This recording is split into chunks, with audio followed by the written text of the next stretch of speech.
Président Lili Lumande, bonjour. Bonjour, monsieur le journaliste. La toile s'emballe du fait qu'on ait démoli le mur de l'ancien président, Joseph Kabila. Et Moutokoli Nagombe, dites-nous un peu tout sur ce que vous savez. Ah, oui. La taille, l'image en haut, ça n'y va pas si trop. Là, dessus, ma casse, il y a pas besoin de président Kabila. Le président Kabila, le 17 mai. Ndakwana ezalaki déjà ndakwana na scène en boye oza na messe des officiers eza na se wana soko mati likolo boye immeuble ya groupe Lito Moboti ya GLM yango babenga GLM veut dire groupe Lito Moboti. Ça c'est de un. De deux, Anzulu Nimembe président parlement ndako nezaki wana donc eza ndako ya l'état. De deux, deuxième maison, ils ont un premier ministre. Donc, si on va nommer premier ministre, l'État a un devoir de loger premier ministre. Premier ministre a Norvanda. Sikoyo, Joseph Kabila, Tamu a Sominda Kouana et pas Yanani. Ça, c'est de 1. De 2, GLM, Ndako Abatu, 17 ans, Bokanyango, Boantouango, Pebotiango Mur.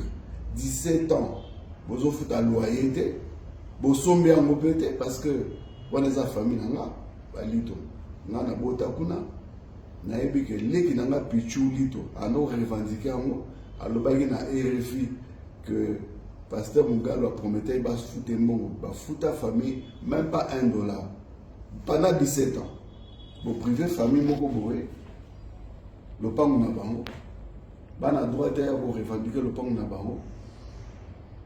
Na habité le ni les liquides ni les poussés mais dans des cas normal ndako oneza ya l'état soki bolobi Bemba mais Bemba kola na Gombe ayebi que messe des officiers il y a le ministre de la défense soit na réhabiliter messe des officiers pour ba officier na biso bazasu na messe toza na messe na tanko kolo mais messe des officiers ezalaka wana na se pembe na fleuve.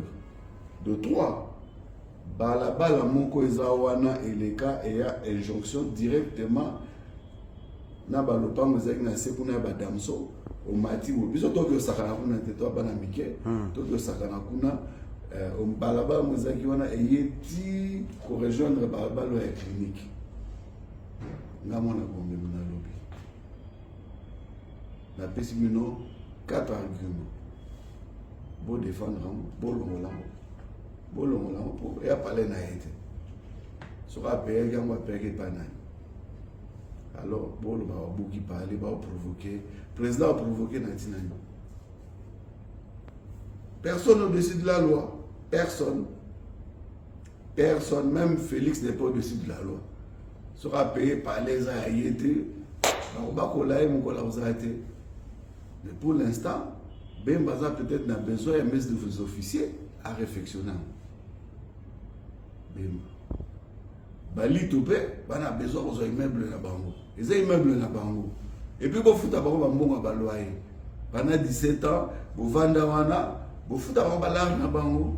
Vous bénissez à mon peu les sous-sous. Vous faites vous Banda vous mibalisez na katiwana, il y a parlement, il y a un premier ministre.